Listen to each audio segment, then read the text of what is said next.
Okay.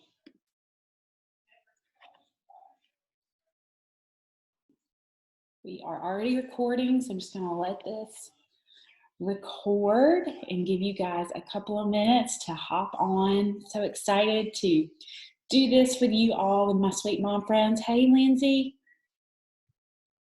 Can you hear me? You can't. Okay. I'm going to say, let me, hang on. We'll start in just a minute. You can, let's see. Let me unmute. Okay, I just unmuted you. Can you hear me? I can hear you, yeah. Hey, you doing okay? Yeah, how are you? I'm good. I'm good. Trying to make it through. I know, it's a lot harder teaching kindergarten, first grade, and preschool than it is teaching third grade. I know. Poor Zoe, 5th grade math. That's what I'm hearing. Like, if you think that's the right answer, do what? Tell me. I used to teach 5th grade. Oh, she may have to. Yeah, y'all do that. Yeah. I can feel that. Okay. That's something I know. Right. Well, her and Brandon made fun of me yesterday. Hello, because there was a question that I did not know it in the way that I thought it was supposed to be figured out. They were both like simultaneously like, no, that is wrong. That is not right. So, Common Core. It's crazy. So anyway, fractions, they're figuring out. Good morning, everybody. Thank y'all for joining in. I'm going to go ahead and mute everybody. Let's see here. All right. So the reason I've got you muted is not because I don't want to hear you. I would love to talk with you and hear you, and hopefully we're going to have time to do that towards the end, but it's just to allow you, if you need to go talk to your kids and, with your mom voices, I totally get it. Mine, you'll probably see running around. My youngest, she just came to say hello to everybody. You may also hear my dog. He is sitting right now by my feet. He is just as much of a child as the other two are, so that is fine. You will see, I think there's a spot where there's a chat, so you can comment if you want to comment and type a message to everybody. If you want to say good morning, or you want to tell everybody where you're from, you can do that. If you have questions, you can also type your questions here. Now, if you have to hop off early, you may have to go do something, or you have other things to do today, that's fine. This is being recorded, so what I'm going to do after we finish this session, and then tomorrow, after we do tomorrow's session, I will send those recordings out, so that way you'll have them. You can go back to them whenever you need it. So this is just to give you guys some encouragement. I know right now we are all going through stuff that our generations have never experienced this. So we are all navigating this from uncharted territories. I mean, all of you who are on here, I know that there are different states already represented even now, which I love. So just think about this for a minute before we start. We are all on here. We are moms. We have 1 kid, 2 kids, 3 kids, all different ages. And we are in different states or different parts of the world. And we're coming together in community as one to come together, to help one another, and to encourage each other. So I just think that is amazing that we can use technology in this way to love on each other and to encourage each other, that God is allowing us to do that. So I'm excited to have you guys all here. Again, you can type in the chat. I have everybody muted just to allow you to do what you need to do. I know some of you are joining where you can't have video because some of you are joining from work. You're still going to work, so just know that that is okay. I have my coffee. I don't know if anybody else has your coffee. If you do, or if you don't drink coffee, please tell me how you do that, because I drink coffee a lot, especially now throughout the day and at night.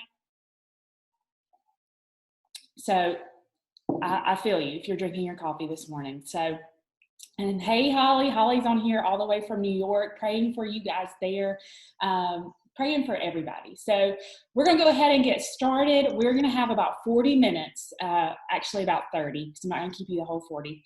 And I'm just going to share my story. As I was praying just to the Lord this morning and just about doing this, I just asked God, what do you want me to share? And the reason that we are split in two different groups, we've got moms this morning, and then later this evening I'll do college and young adults and singles. It's because we're all in different parts and different phases of our life, and we all deal with anxiety in different ways. I don't know about you guys, but I know for me as a mom, I get anxious sometimes about my kids and my ability to be their mom. Is this enough? Am I doing this the right way? What if I don't teach them the right way? What if they fail? What if I'm trying too hard to protect them? What if I'm not protecting them enough? And you have all these scenarios that run through your head that we all can understand. And we have those friends of ours who are not moms yet. One day they will be.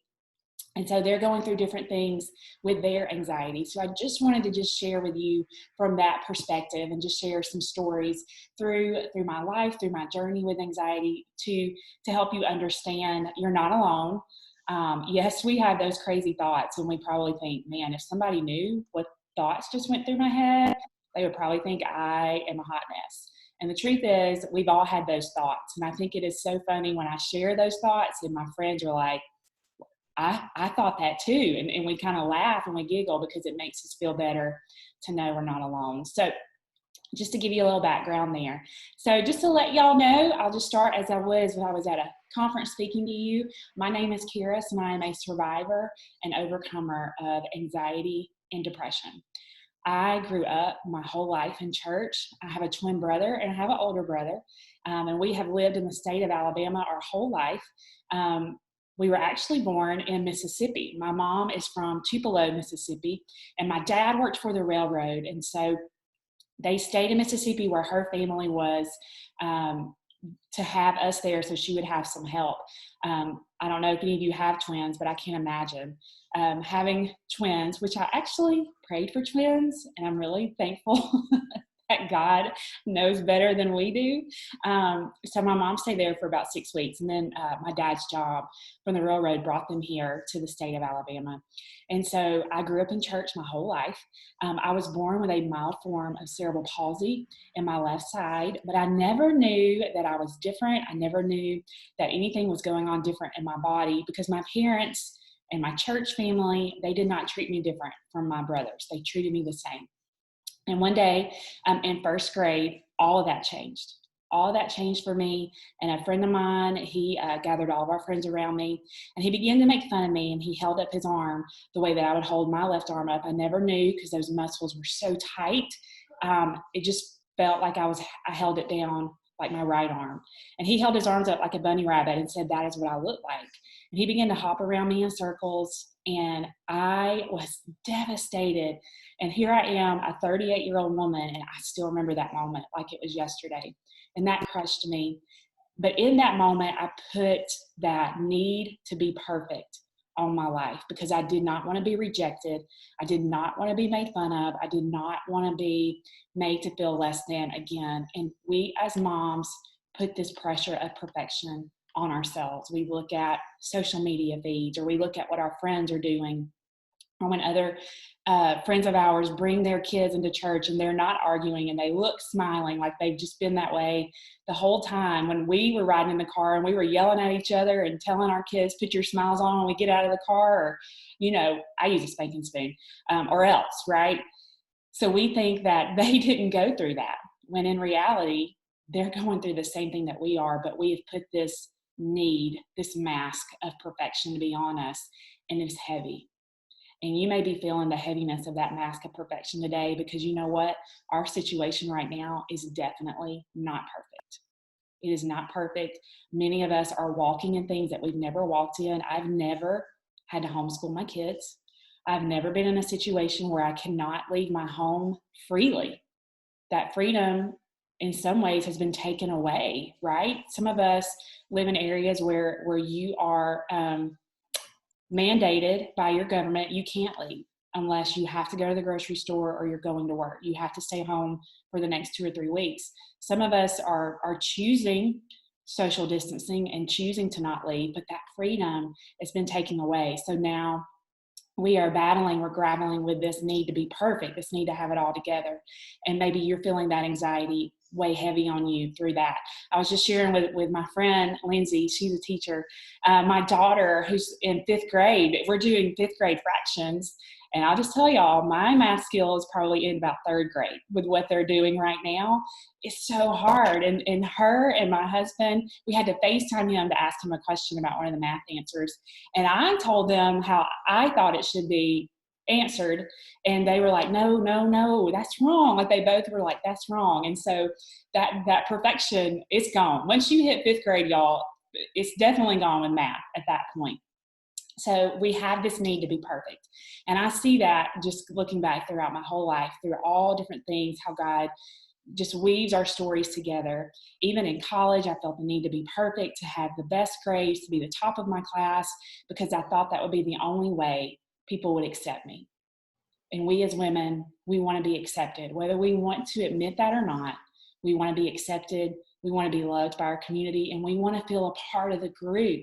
That's why we try so hard growing up in high school to get in with that certain group, to get in with those friends, and to be a part, because we want to be accepted. But we got to remember that God already accepts us the way that we are. He accepted us long before we were ever put in our mother's womb, and He knit us together with no mask. He knit us together and He said, this is my daughter.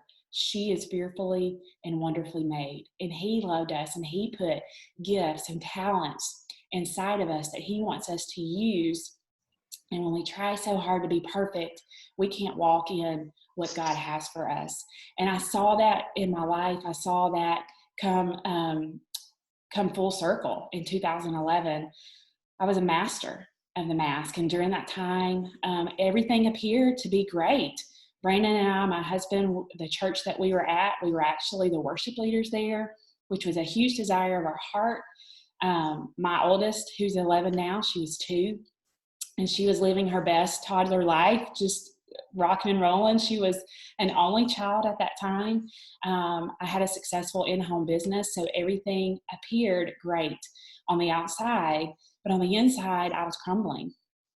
I was crumbling from the weight of the mask, from the weight of perfection, from the weight of trying to have it all together and do it all on my own. Even in my walk with the Lord, I felt like I had to come to Him having it all together so He could use me in that form. And what happened was I began to experience this heaviness on my chest. And the ability to breathe was difficult. I would notice at times, and it would be at random times. And that's the thing with anxiety. It's never going to become expectedly. It's always unexpected when it hits you.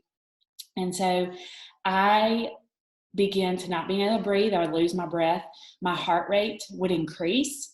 It would get really, really fast. And I would get nauseous and dizzy. At night, it would be the most difficult time for me because I don't know about you guys, I can keep myself busy during the day.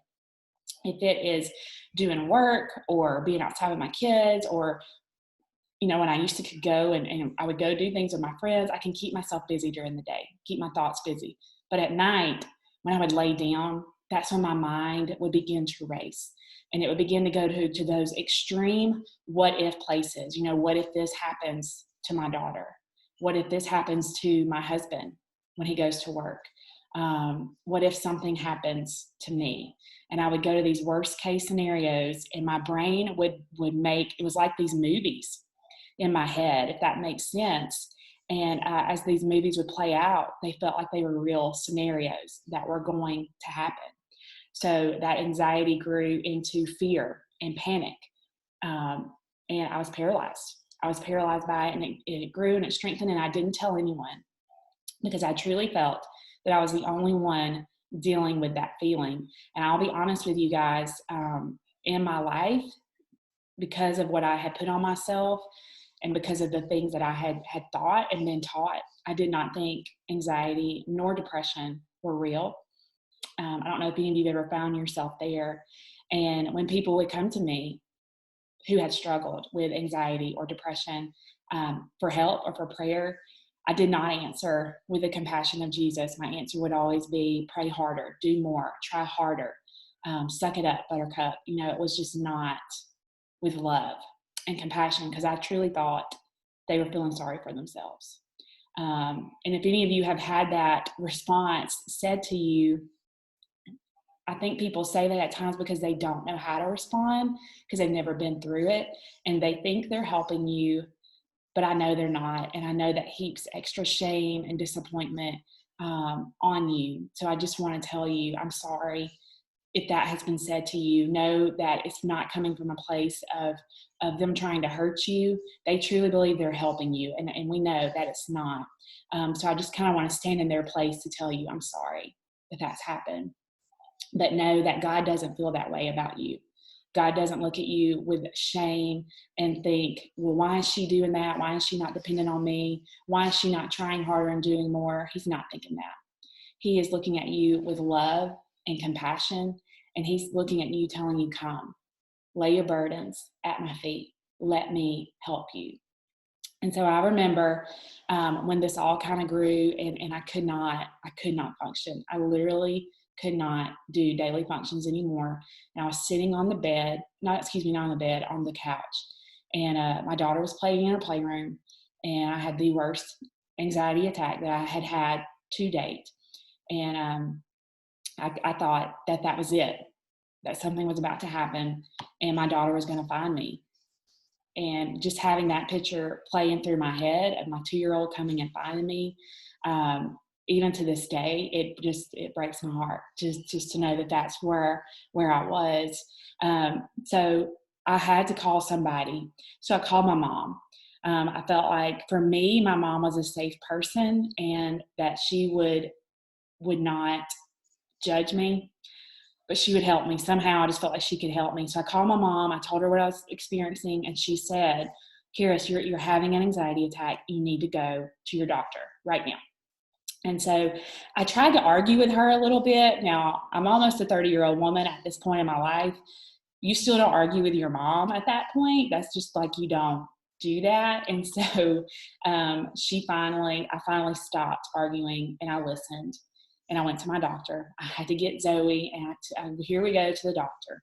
I called Brandon. Again, at this point, he had no idea what was going on in me. I was able to just kind of keep that mask on and hold it together. But it was crumbling. At this point, it was crumbling. I'm laying there on the table, stripped down, EKG machine hooked up to me so they can check my heart, because I thought I was having a heart attack. That's another thing with anxiety. It feels like you're having a heart attack. And so Zoe's crying, I'm crying, I'm looking at the nurse saying, I'm sorry we're bothering you, I'm sorry I'm a burden, because that's how you feel. You feel like a burden when that anxiety comes upon you, and that you are causing problems for the people around you. And the nurse just looked at me, and she said, you are not a burden, we're here to help you. And I think about our nurses today, what they're doing, and they have that same attitude. We are here to help you. And so she tried to calm me down and tell me it was going to be okay, that I did the right thing. And Brandon came to get Zoe, and he said, what do you want me to do? And I was like, just leave, because I didn't want him to see me like that, because he'd always seen me as this strong woman who is always together, who always had a very strong opinion. And honestly, I thought my opinion was fact, right? Anyone else? And so now he sees me in this weak and broken place, and I was embarrassed and ashamed. And so I said, just go. And so they left, and the doctor came in, and he said, Miss Snyder, your heart is fine. Your heart is fine. But you have anxiety. You're having an anxiety attack, and you need to be on medication. That will help you. That'll help you calm down. And so I looked at that doctor and said, I think you're wrong. I don't think that's real. And he kind of looked at me like, really?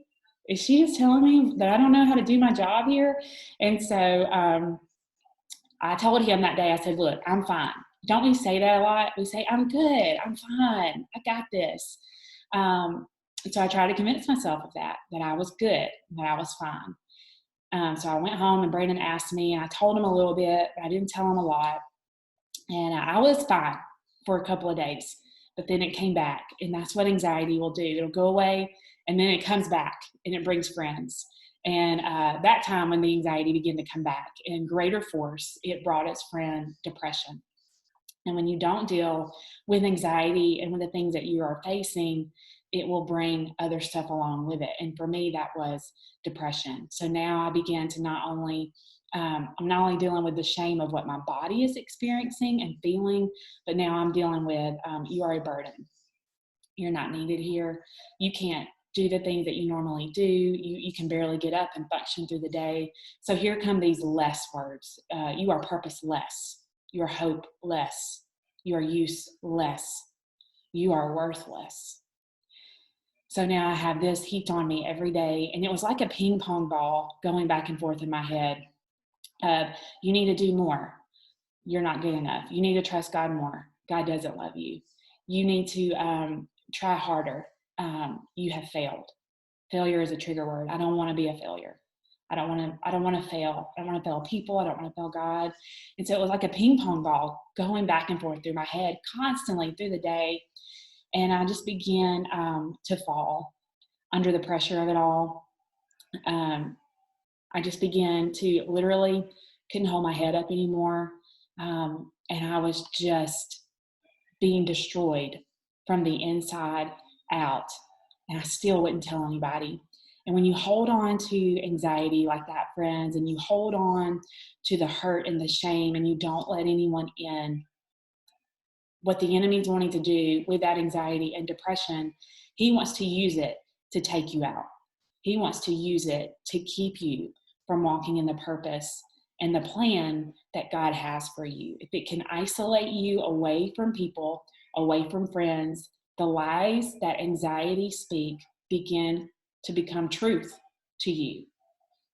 But I'm here to tell you today that they are lies.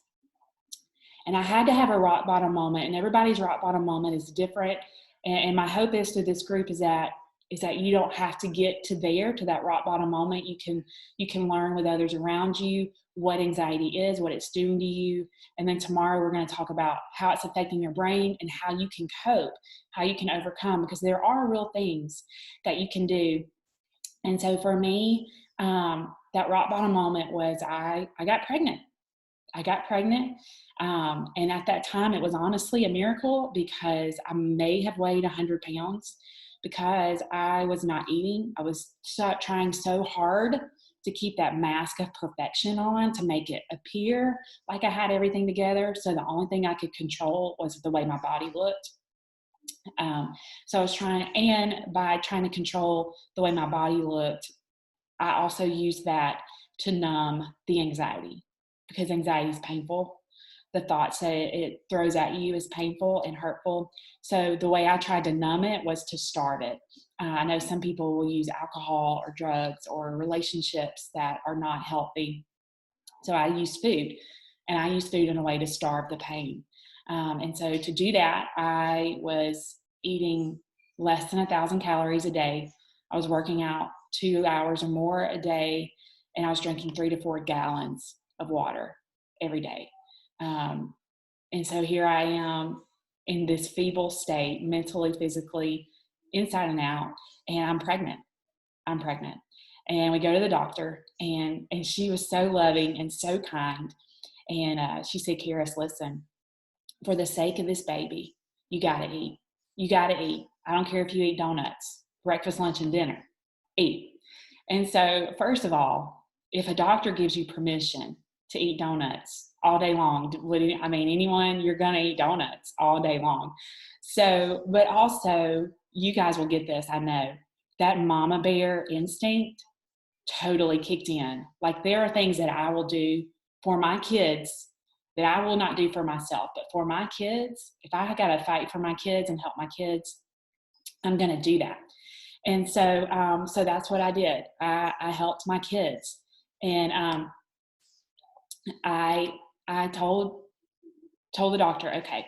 So I began to eat. I began to do what she said, and in doing that, I gained 6 pounds in 8 weeks. But I also lost the baby, and so that was it. So here comes the enemy with, see, you killed this baby. You took this baby's life. Look what you did. You are a failure. You truly have nothing to offer. And so in that moment, when I hit rock bottom, I knew I had 2 choices. I could look up or I could give up. And it was like I could just feel God take his hands and just gently lift my head up and say, look up, look up. And when I looked up, there were the helpers. It wasn't just God there. It was a counselor. It was my doctor.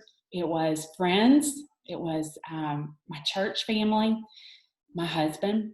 They were all there. The counselor he brought in my life in a really neat way. They were all there to help me.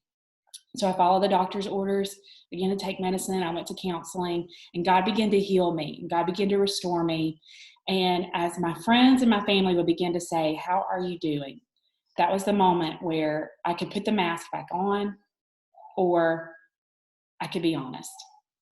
And so I can remember the very first friend who ever said, how are you doing? We were having a play date with our kids. And I told her, I'm not good. I'm struggling with anxiety and depression.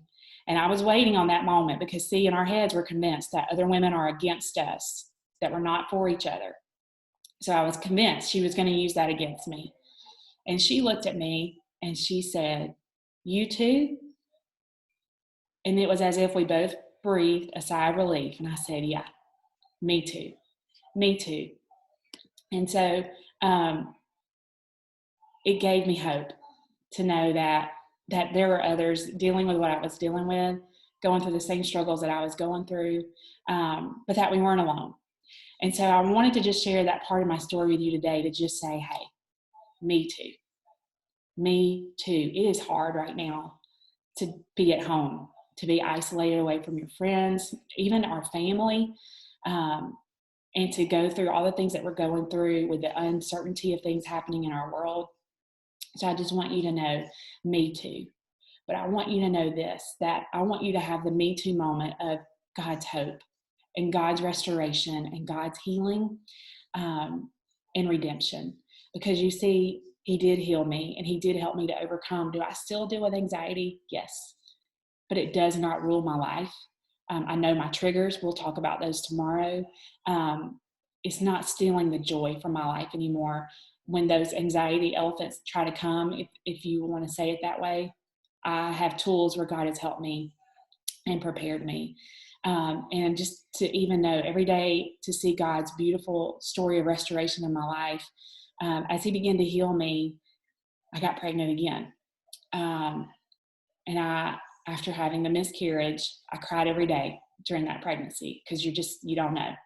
And I just prayed for God's hand to be on that baby. And it was so neat because the miscarriage that I had was September of 2011. I had my Allie Grace September 2012. And it was as if God said, I'm restoring everything that was stolen from you, everything that was broken out of your life. And that's why her middle name is Grace, because it means a gift from God. And Zoe's name, actually, Zoe Elizabeth is her middle name.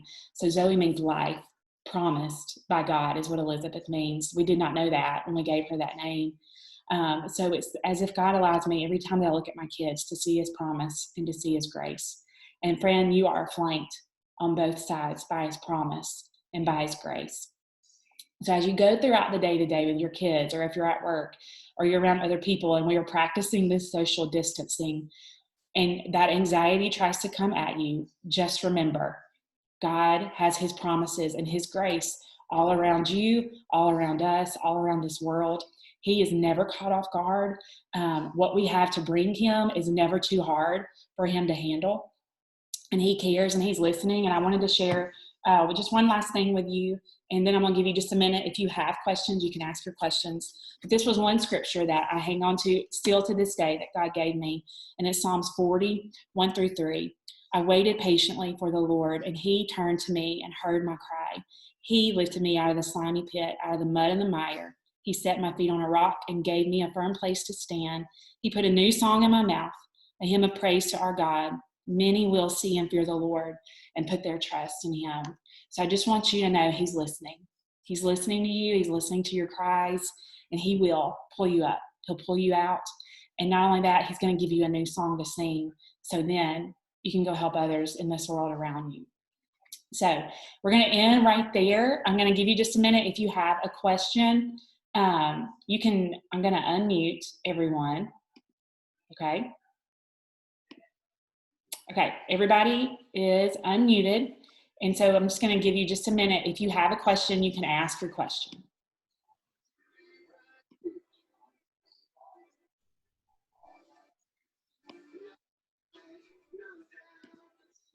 If you don't have a question, that is absolutely okay too, just so you guys know that.